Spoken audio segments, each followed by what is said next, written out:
يا أيها النبي حرض المؤمنين على القتال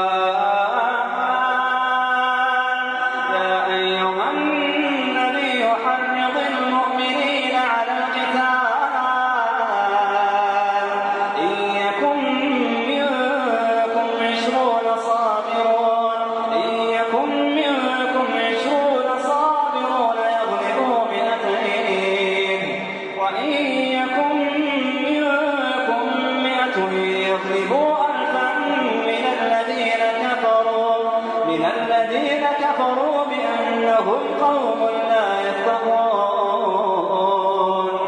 الآن خفف الله عنكم وعلم أن فيكم ضعفا فإن يكن منكم 100 صابرة يغلبوا 200 وإن يكن منكم 1000 يغلبوا 2000 بإذن الله والله مع الصابرين.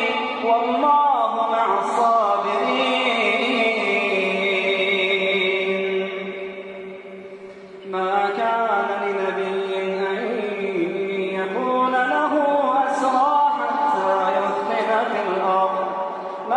كان لنبي أن يكون له أسرى حتى يثخن في الأرض تريدون عرض الدنيا والله يريد الآخرة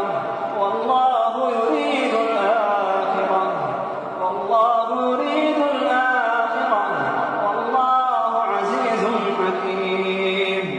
لولا كتاب من الله سبق لمسكم فيما أخذتم عذاب عظيم فكلوا مما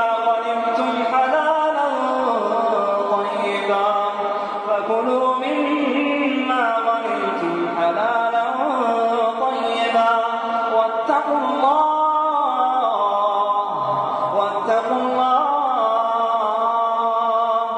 إن الله